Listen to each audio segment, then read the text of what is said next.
ultimately, the working class, if it is to achieve historic gains, has to make a political break with the Democratic and Republican parties and has to form its own, not only institutions of organization within the union, but also politically. Like they need their own party to represent their interests in a real way and in a way that allows for that collective discussion of the class to decide like how we're going to use our strategic place in the economy.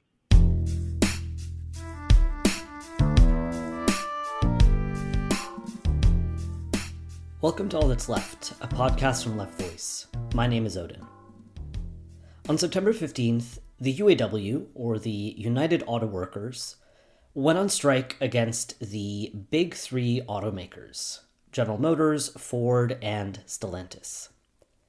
It was the first time in history that workers had gone on strike against all three companies at the same time. The strike ended 41 days later, on October 25th, and it's clear that the UAW won big. Workers got improvements to wages, bonuses, and benefits, and cost of living adjustments, among other things like the elimination of certain wage tiers. The strike didn't come out of the blue, though. It was a product of the huge shift in class consciousness and the labor struggles that have taken place over the last several years. So this includes, for example, the 2018 teachers' strike, the 2020 uprising against police violence, and also the so-called hot labor summer of 2023, where perhaps most notably members of the Writers Guild of America and the Screen Actors Guild, SAG-AFTRA, went on strike.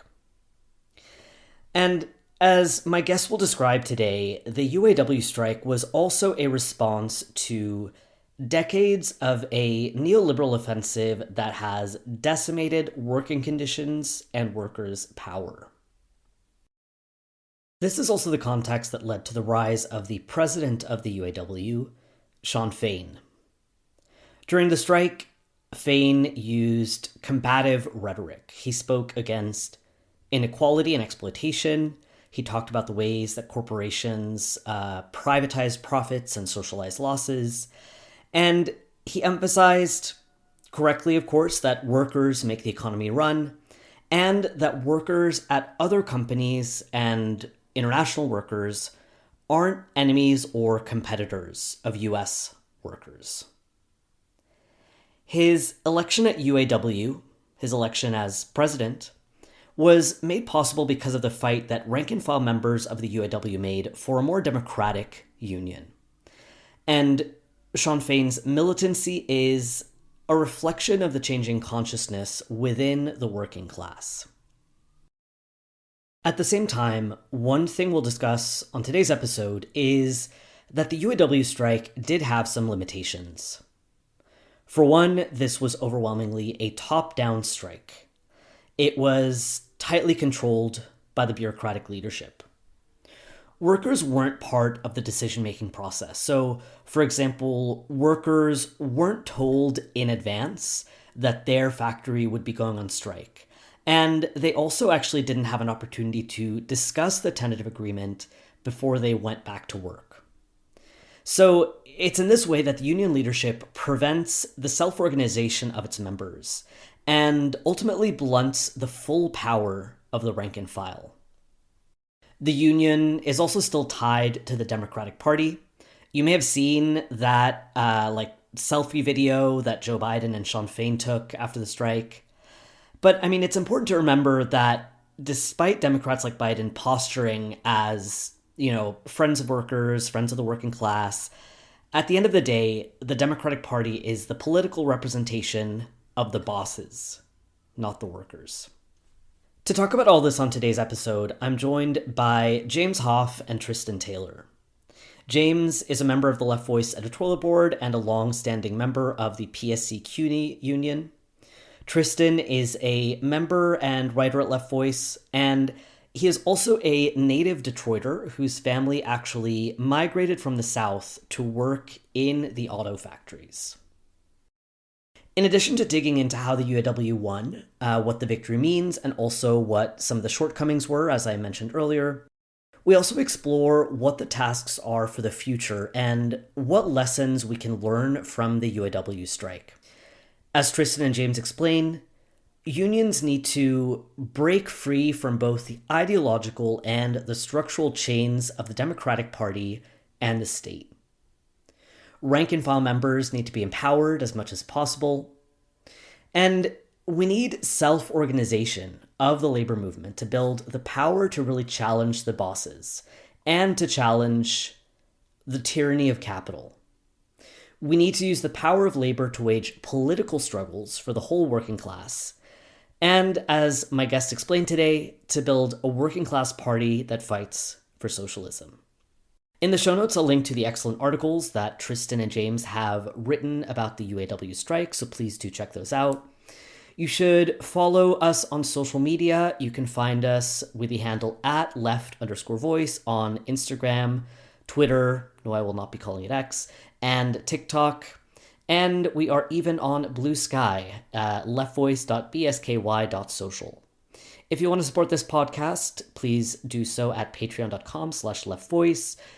And something else that helps us a lot is to leave us a 5-star rating, leave us a nice little review wherever you get your podcasts on Apple or Spotify, etc. Here's my interview with James and Tristan. James and Tristan, welcome to the podcast. Hey, Oden. Thanks for having me. Thanks for having me, Oden. Yeah, thank you guys. You've both been here before, so I'm happy to have you back. Let's get started with a big question, or let's make it kind of a big 2-part question. First, I want to ask, as I usually do, if you could tell me about the broader context here. So what's the context of the strike? Why did the UAW go on strike? And secondly, and this is obviously kind of related, I think it's pretty notable how widely the strike was covered in the mainstream media and continues to be covered. So kind of the second part of this big question is, why was the UAW strike such a big deal? Well, I'll answer it in this way. I think it was a pretty important strike because it, in a sense, called into question a whole period of like neoliberal concessions that the working class has given over the decades. In particular, in response to the '08 crash. The main concessionary contract for the UAW was signed in 2007, a year before the crash, but there was already signs of a dire economic situation. And the notion behind the concessions that the UAW gave was that they were temporary and would return the moment profits better than they when there was a gain in profits, because the big three saw a huge drop in profit in response to the crash and global competition of other auto companies. And so the strike was significant because it challenged what has become not only permanent concessions, but concessions that really set the standard now for union and non-unionized workplaces all across the country, specifically a two-tier system where a set of workers get paid more than others. And we're seeing that like being represented even in academic unions, pretty widespread, this practice. And the second part of why it was so major is because the auto companies combined, Stellantis, Ford, and GM, make 3% of US GDP. So it is absolutely hugely significant for the economy, this sector. Yeah, if I could just add to that last point, Tristan, absolutely, this contract was a response to what had been major, like you said, major concessions in the past. I think the strike is important also, not only because of the size of the strike and its economic impact, which, often that's how we measure the importance of a strike. But I would say even more so, it's important because of the context in which it took place. The UAW strike is the latest and maybe the biggest example of an ongoing wave of labor militancy that has been developing in the U.S. since, at least 2018, I would say, but which has really ramped up in some ways after the pandemic. We have to be careful, I think, the numbers of strikes and the number of days of strikes and the total number of lost labor hours, are still much smaller than historic highs. We're nowhere near where we were, say, in the 1960s or 1970s. But statistically speaking, all of those measures, that is the number of hours people have been on strike, the number of workers who have gone on strike, are all up since 2018. With the exception of the year of the pandemic, they've been rising. This year already, this is such an exciting number. This year already, 450,000 workers have gone on strike. I mean, we're in December, so I don't know how many more we're going to see before the end of the year, but 450,000 workers is a lot. And that's the second largest number since 1989. And the largest number of strikes was in 2018 during the wave of teacher strikes. So I think the new wave of labor actions, of which the UAW is a major part, it's not only about strikes or even about unionization rates, which, by the way, to be clear, with unionization rates, those have not actually increased with relation to the total number of jobs.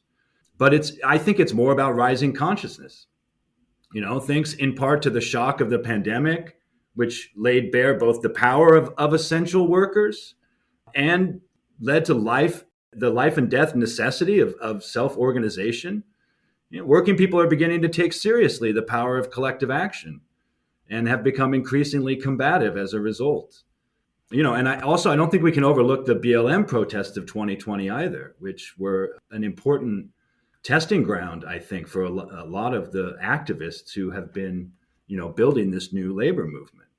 Those protests, too, brought working people into conflict with the system itself, revealed the power of working people, and it raised expectations. And I think one of the most obvious examples of this rising consciousness is that unions are now seeing historically high levels of support. 71% of Americans say they support unions. And more than 75, this is really great, more than 75% of Americans sided with the UAW over the big three during this strike. And this was despite a massive propaganda campaign by the car companies to say that, car prices would increase as a result. And so, I think a lot of the importance of this strike, again, is that it's happening in this moment of this new burgeoning labor movement. And it's really added a lot of fuel to that fire. That, to me, is what really made this strike so important in many ways. I think it's important to notice even the kind of mini strike wave that the UAW strike itself created, or it happened at the same time that Blue Cross Blue Shield workers, who also were represented by UAWs, went on strike. And then like a week or two later, you had casino workers, some of them also represented by UAW workers, who went out on strike. And then you even had Mack truck workers who had a TA that they rejected and went on strike.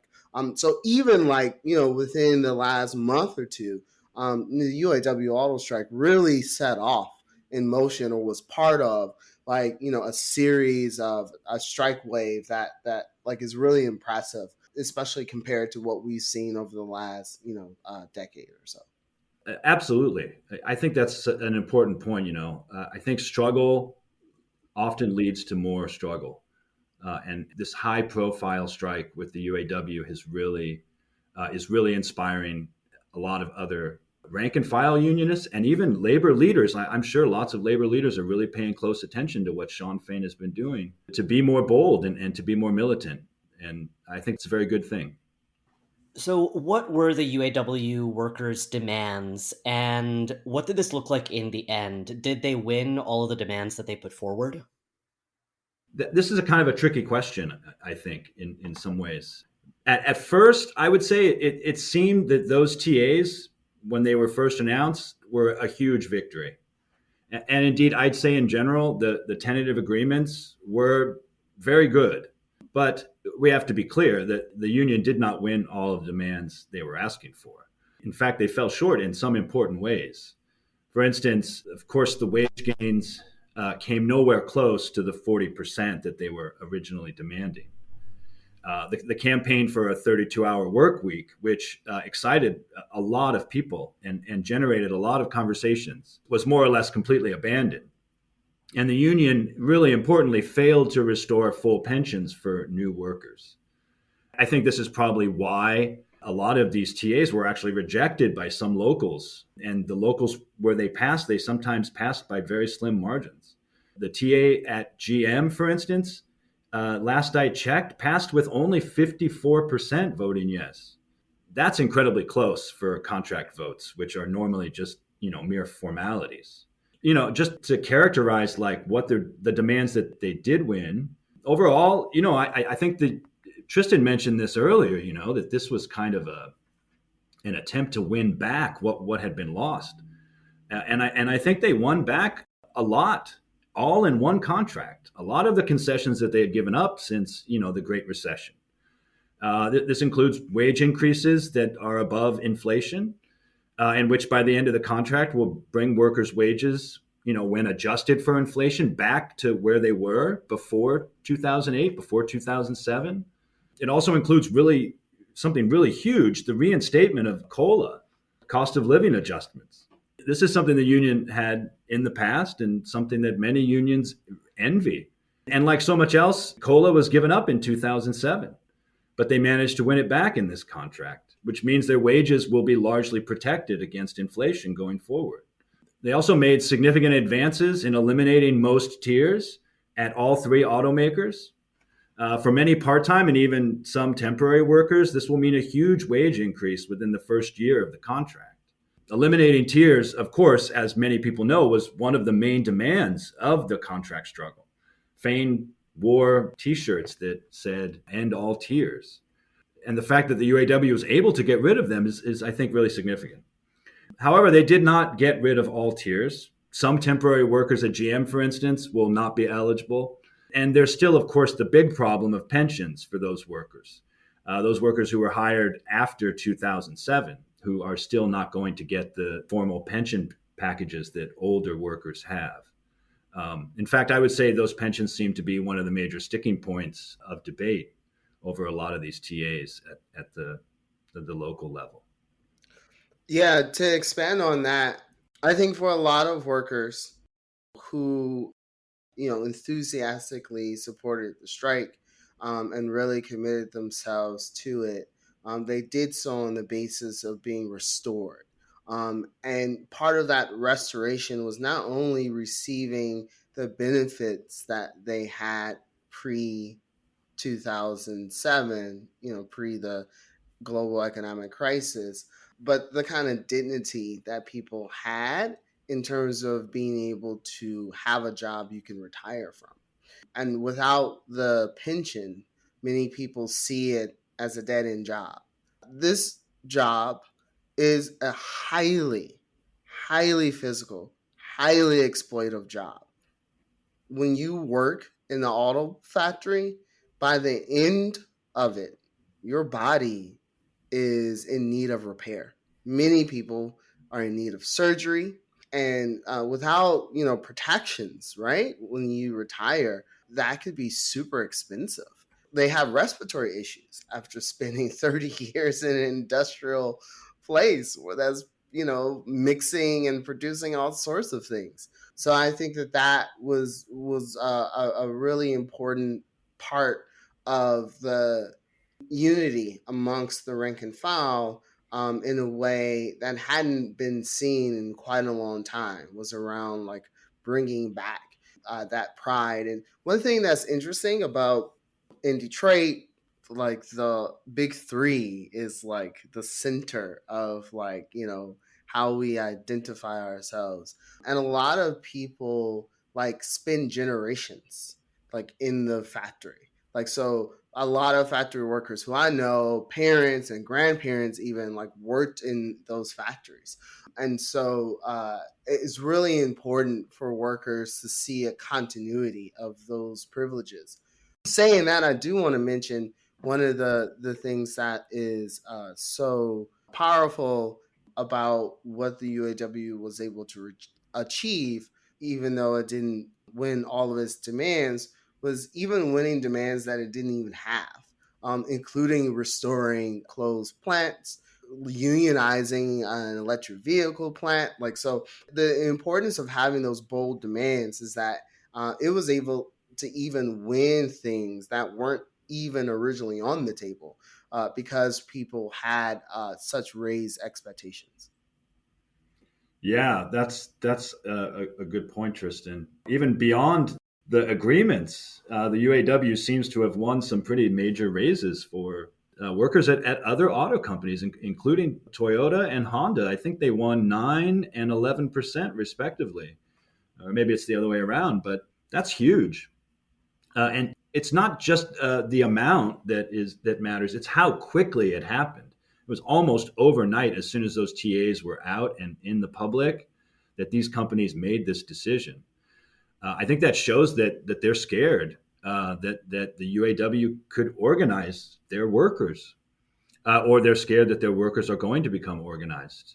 And it's clear they're trying to buy them off by trying to keep pace with the kinds of wage increases that were won by the UAW. But they're not, 9 and 11% is not the almost 30% that a lot of members will get by the end of the UAW contract. And it's not the incredible, I didn't mention this earlier, but the massive raises that some of the part-time workers who are going to be converted back to a regular pay scale, they're going to make much, much more percentage-wise because they're making so much less than the top tier workers. Of course, the UAW is also talking about unionizing more shops. They're coming for Tesla. They're coming for Volkswagen. All of a lot of the foreign companies that produce vehicles in the United States or produce parts of their vehicles here are targets now for the UAW. And it looks like Fain is going to pursue a really aggressive unionization effort on that front. We know the United States is notoriously difficult for organizing new unions, and I think Tesla is going to be a major challenge. But I can say Tesla would also be an incredibly huge victory for the working class. To see Elon Musk eat his own words, I can't think of nothing more satisfying than seeing Delicious. his company unionized. I Yeah. agree. Let's talk a little bit about how they won these demands. So earlier we talked about how things like the context, the economic impact were things that helped make the strike really notable. But it was also notable because of the particular strategy that the UAW used, which was called a stand-up strike strategy. What was the strategy? Like, how did it work, and why was it effective? Well, first, I think it's important to note that this was the first time in the history of the UAW where they led a strike across the big three, GM, Stellantis, and Ford. And I think that's what is really significant and key. And this seems to be a lesson that the rank and file themselves learned as a result of a very unsuccessful strike at GM in 2019 that saw very little gains. And people understood at that moment that if they were going to fight against a management that was actually even more aggressive in its pursuits for concessions, that they would have to bring the full force of the union. And so this stand up strike, which is trying to draw historical linkage to the sit down strikes in the 1930s that helped form the UAW, was a way of capturing like the militant power of auto workers. And the way that this strike was implemented was not only was it across all three auto companies, but it was a kind of rolling strike where different sectors were called out at different moments. And so the logic behind this was to allow for the union to also be able to sustain itself for a longer strike. And the strike was what, a month? Like it was not a quick strike. There's definitely some merit to this notion, and I think, and we should talk about this later because I think this is kind of very key to the development of the fighting militancy of the unions, but also in particular the growth and development of a left wing bureaucracy is again how aggressive management was. Like the CEOs of the big three were saying quite outrageous statements and trying to play like hardball in a particular way. And I think people understood that and understood the context too for how essential the work that they do is to the functioning of the economy. And so there was a real question of like, do we have the might and power to achieve this, to win back these concessions? And so the strike was a way, the strategy of the strike was a way of every week being able to like, rev up what the workers could do in response to what management was offering. So there was always a point of escalation. Yeah. Yeah, I agree completely. Definitely one of the most important things about this strike, like Tristan said, is that they took on all three auto companies at the same time. And that was definitely a lesson that was drawn from the failure of 2019. A lot of rank and file and a lot of critics of that strike made it clear that they would have done much better if they had taken on all three companies instead of following this model of just trying to set a precedent with one company with the idea that the other companies would follow. That seems like a losing prospect from the beginning. And I also agree that the stand-up strikes were one of its real virtues was that it kept the strike in the news, right? Every Friday afternoon, waiting for Shawn Fain to get on that call to find out who was going to go on strike. Was the strike going to escalate? How many people were going to walk? And that really was, I think, a very sharp tactical maneuver. One that, like I said, kept the strike in the news, but really importantly, allowed Fain, who is, for all of his faults, he is a bureaucrat. He's a progressive bureaucrat in many ways. He's a reform bureaucrat.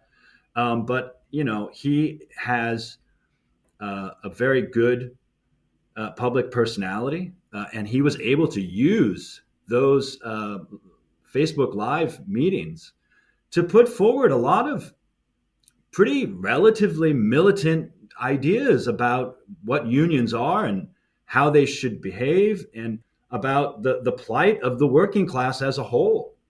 I wouldn't say that Shawn Fain is a class struggle union leader, but he nonetheless did talk a lot about class.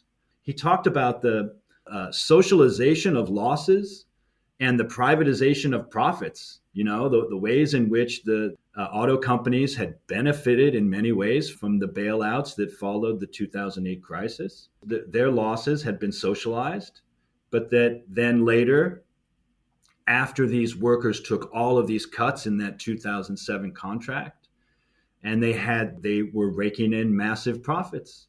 Fain really used those weekly announcements as a platform to put forward a pretty militant class analysis. So that was great. To be clear, though, like the term stand-up strike as a way of referencing the sit-down strikes, those are two very different tactics, to be clear. Like I said, I think the stand-up strike had its virtues, but it's nothing like the Flint sit-down strikes, right? I mean, it's the stand-up strikes were in many ways conventional labor strikes, whereas the sit-down strikes, were occupations of the shop floor. led by the rank and file. They were bottom up, rank and file led occupations of the shop floor, and that's a huge difference because that kind of activity really allows workers to see their power and can really turn them into real class struggle fighters. And that really wasn't present in this strike, unfortunately. It was present in some ways in Sean Fain's rhetoric, but in terms of the actual engagement of the rank and file, it was nothing like the sit down strikes. I mean, the stand up strikes were basically a top down strike. The decisions were being made by the leadership about who would go out next, not by the workers themselves. And ultimately, this is, I think, one of the big problems with this strike is that ultimately not all of the workers went out on strike. And I think a lot of workers, I think the votes reflect this maybe, that they felt that they could have won more. And I think they probably could have. If they had a last push and gone out entirely at all of the big three, they probably could have forced some more concessions from the automakers. But as it stands, though, only a third of UAW workers actually ever went out on strike. So, I mean, this was a great experience for these workers, but being on strike has a way of changing your view towards the boss and your views about your own power. And it's a really important part of, radicalizing workers and the labor movement. And that was missing here, unfortunately. Yeah, and just to comment on that, because I do think that there was a lot of solidarity and unity amongst the auto workers, including those who were not on strike. And there are plants who were not on strike who rejected the contract. So everyone was having a collective experience because you would have workers who were still working, deliver food to people who were, on the picket lines.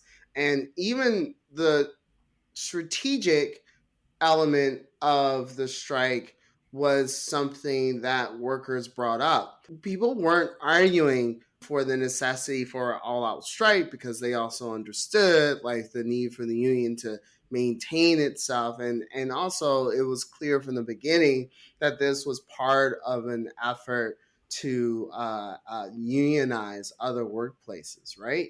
But I think in terms of strategy and having a strategic impact, there were strategic plans that did not go out, that people thought should have gone out and thought would have like really turned the tide. And that includes the places that like produce transmissions or axles as well. Because without those things, like it's hard to construct. You can't construct cars without a transmission or an engine, and so you would eventually like end up like shutting the whole system down by like taking those like factories out. And I think the problem of the top down nature of the strike meant that from a strategic perspective, the rank and file workers were not able to like have that discussion and make those decisions. The way it worked is people found out when they were on strike, when everyone found out they were on strike. And like that's really problematic because what it does is make people observers in their own struggle in a way. And we see that reflected again in the opposition that the contract got, that workers did not feel that they had enough agency to be able to really determine like what the strike was and like how long it was going to last and what it actually was going to like draw a line on. There's a lot of questions, right, and a lot of discussions that needed to take place for the workers who were on strike, for the workers not on strike, for the workers like who are in the UAW to decide. And that was really a major weakness of the strike. And it reflected also and the difference between the militancy of the sit down strikes that were not only occupations but had like really militant policy towards scabs, while having politics towards scabs too, of saying that like if we win, like we like win for everyone, and people understood that this strike would set the trend of like what the working class would achieve overall. But it was a loss that again workers themselves weren't able to have these discussions and debates and decide like how the strategy was going to be used. That's exactly right. I mean, that's the power of rank and file self organization. The workers know best. They know the work that they do. They know what they're capable of. They know what they want, and they should be more involved in the decision making. Absolutely, they should be leading those decisions.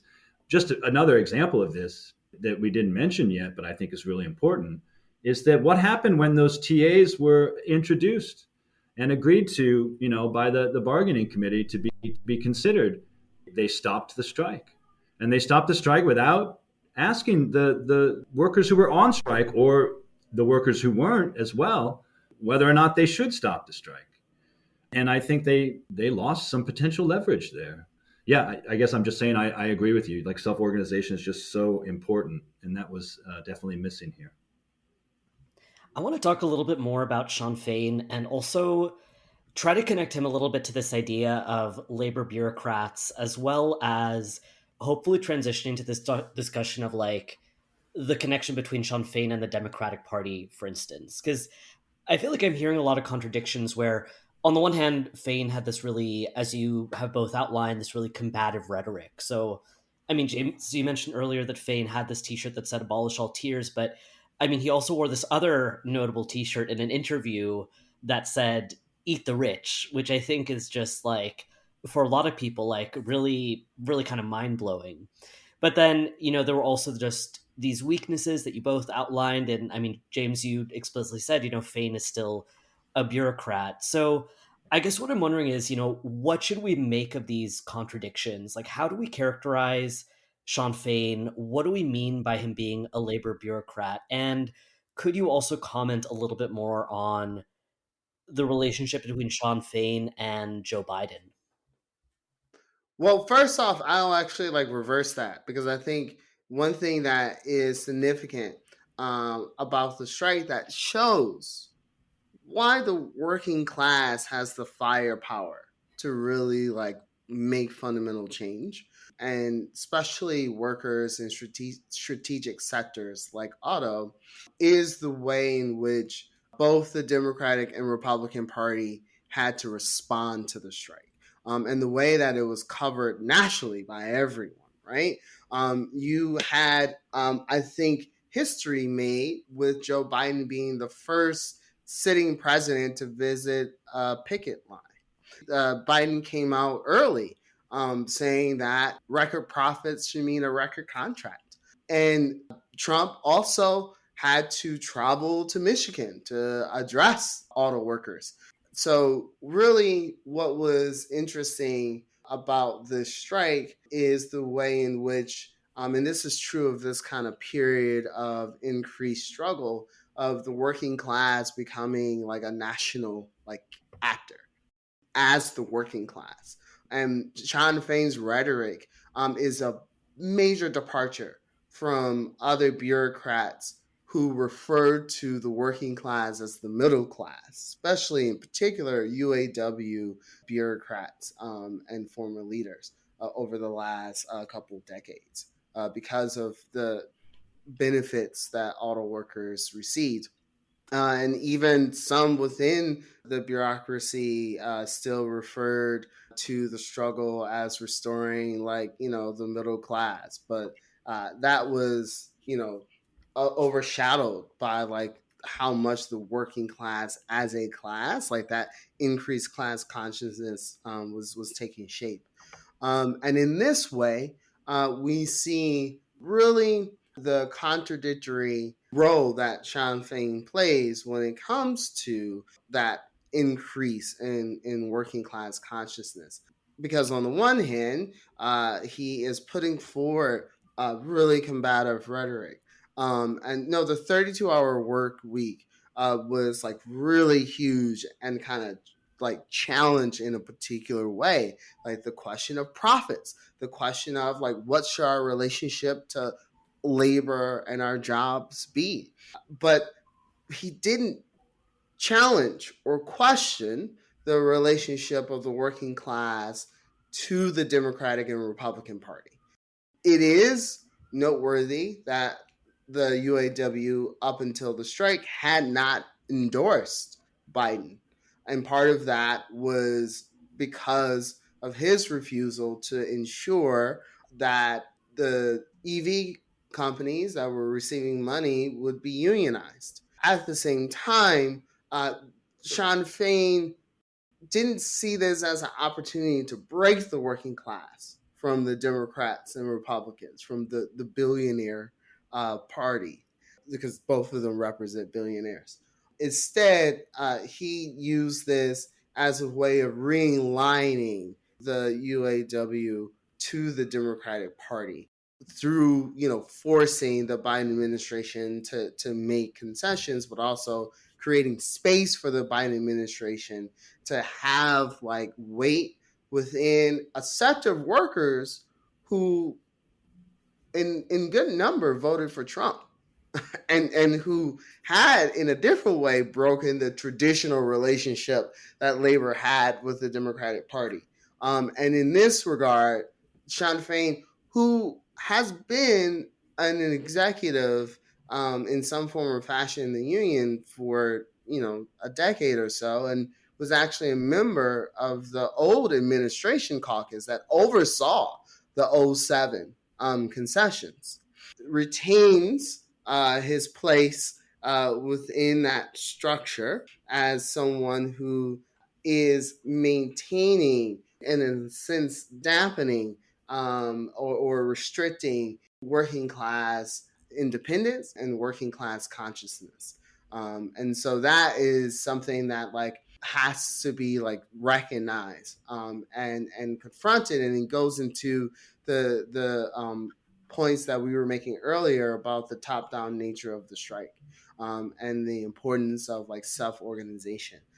Because ultimately, the working class, if it is to achieve historic gains, has to make a political break with the Democratic and Republican parties and has to form its own, not only institutions of organization within the union, but also politically. Like they need their own party to represent their interests in a real way, and in a way that allows for that collective discussion of the class to decide like how we're going to use our strategic place in the economy.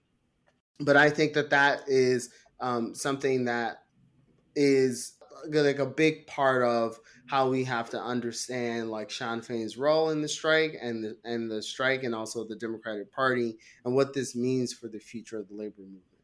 Yeah, Fain is an interesting character. He's one of a handful of more progressive, I guess we could say, and in many ways more militant labor leaders that have sort of taken to the public stage in the last 4 or 5 years. I mean, Absolutely.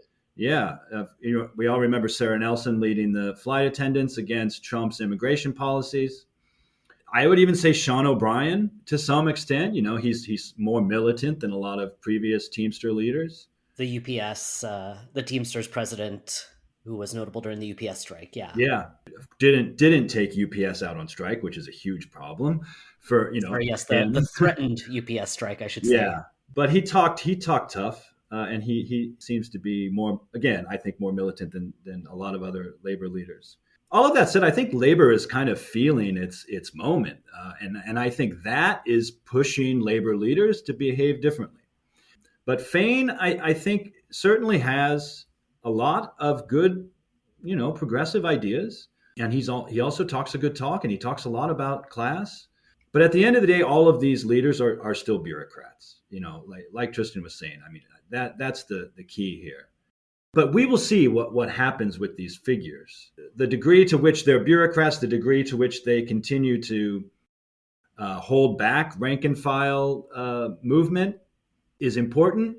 But like I said, I also think the movement can pull these leaders in all kinds of directions, and so I think there's a lot of opportunity there to push these kinds of leaders more towards more militant positions, and to have them lead more democratic unions. But as it stands, I agree. However, having said that Fain is, I agree, realigning the UAW with the Democratic Party. That makes sense to me. I think Fain really relied to some extent upon the support of Biden to win this strike. That wasn't good news for the big three, I don't think, when Biden came out and said, effectively, you guys really should pay up. You've been making good profits and these workers work hard. That was pretty huge. But we know that this is an attempt by Biden to continue to try to co-opt movements. And I think this is his attempt to try to co-opt the new burgeoning labor movement that we're seeing. Totally, especially in light of the upcoming presidential election. Exactly, right? I mean, he's just trying to resell himself as what he claims to be the most pro-labor president ever. We know he's not for lots of reasons. Pro-labor presidents don't spend billions of dollars sending weapons to Israel and Ukraine. Pro-labor presidents don't crush railroad strikes, et cetera. But yeah, I do think that Biden is not only trying to sell himself for 2024, but also trying to pull a clearly more progressive part of this new labor movement back into the pen, as it were, of the Democratic Party and under the wing of the state. I think Biden is probably willing to give some concessions insofar as, helping to make unionization efforts easier or coming out and openly supporting major strikes like this. But, in exchange for that, he wants to make sure that these unions are operating under the auspices of the state. And we can bet that when labor does, become more, when it really moves beyond just, strikes that temporarily hurt the profits of major corporations for a few weeks, and they start moving towards, actually interrupting the smooth exploitation of workers as a whole, for long periods of time, you can bet that the state's going to step in and try and curtail that. So, I mean, well, already we should note that every place that was on strike had police there. So, if people dared to, take a more militant like approach to scabs or, to like the factory, the police who were stationed there were more than willing to respond. And I think that that's like an important thing to highlight, that we don't even have to like think about in the future. Like literally every place that was on strike had a police car that was posted there. So the state is willing to act even now. And I think that speaks to a dynamic that is worth like talking about a little bit. Sean Fain wasn't birthed from nowhere. Like part of his militancy is also a reflection of like the changing consciousness within the working class, like from the rank and file itself. And in that way, like what Biden is trying to do is use a left wing bureaucrat who's responding again to the aggressive nature of management of the capitalist, who can only resolve the economic crisis through further exploitation. They're trying to like rein in that independent activity and stop it before it starts, in a sense. And so, like, I think that is an important part of how we need to be critical about the role that these left wing bureaucrats play. And yeah, they are. Sean Fain did a lot in terms of increasing the kind of militancy of the political paradigm, like in bringing the eat the rich shirt and talking explicitly about the working class. But for all that he is giving, right? He's also holding back and in a lot of ways taking away from a real like rank and file like union movement, and that real like increase in consciousness of the working class who are seeing that their interests are incompatible with the interests of management, which is a big departure from the business unionism that the UAW itself promoted and implemented in seeing, the interests of the union and the interests of management as one and the same, right? Even the way that Sean Fain talked about the price gouging methods of the auto companies in refuting that an increase in benefits for workers meant an increase in how much cars were going to be. So I think that that's like a really important dynamic of us understanding, like, in a lot of ways, there's a growing left wing bureaucracy because there's growing resistance. And labor sees that it's going to need to like fight in order to like keep itself alive. Like from the top, like this is meant that the UAW can actually think about expanding in a way that it has tried to and fail, like as a union in other workplaces. But again, at the same time, it is also a way of making sure that that militancy doesn't grow independence and that it stays connected politically to the Democratic Party and it stays contained within the union bureaucracy. So we are recording this on December 1st, and today we actually got a pretty notable piece of news about the UAW related to another current event that we've been covering on the podcast and on the website. And this is the news that the UAW has officially endorsed a ceasefire between Israel and Palestine. Can you both talk more about this? And if you'll allow me to ask an extremely leading follow-up question, what does this say about the importance of the working class in opposing imperialism? Yeah, I was going to actually mention this in response to what Tristan was just saying. We can't stress enough the degree to which Fain is a product of the rising militancy of the rank and file itself. And I think that this resolution that the UAW signed on to, a union of 350,000 workers, right? Huge, is now calling for a ceasefire. And Sean Fain himself tweeted, "Congratulations, this is a great thing." Talking about the legacy of which this really surprised me, talking about the legacy of fighting South African apartheid. This was not something I expected from a labor leader in 2023, everyone. Again, I think that it really does have to do with the ambitions, the expectations, and the militancy and the anger of the rank and file, but also a lot to do with the anger and militancy of the tens of thousands, hundreds of thousands, maybe millions by this point, of people on the streets in the United States demanding an end to the genocide that's happening in Gaza. Yeah, I think this is an extremely progressive move for the UAW, and it shows. I think that I think the genie's sort of out of the bottle in the sense that unions are really moving beyond beginning to do what we've been calling on them to do for a long time, which is to move beyond just bread and butter issues. I think the UAW strike and contract campaign as a whole actually did pursue a lot of things that weren't just bread and butter issues. I mean, there were questions, like Tristan said earlier, of which plants are going to stay open, questions about production, questions about investment. And now here they are taking this political stand, which is just really fantastic. So I don't know. This is all very promising. And at the same time, and this is where we, have to talk more about politics and not only the limitations of like these left wing bureaucrats, but the limitations of the politics of reform, right? The limitations of capitalism itself, which is a system that only knows war and genocide and exploitation, right?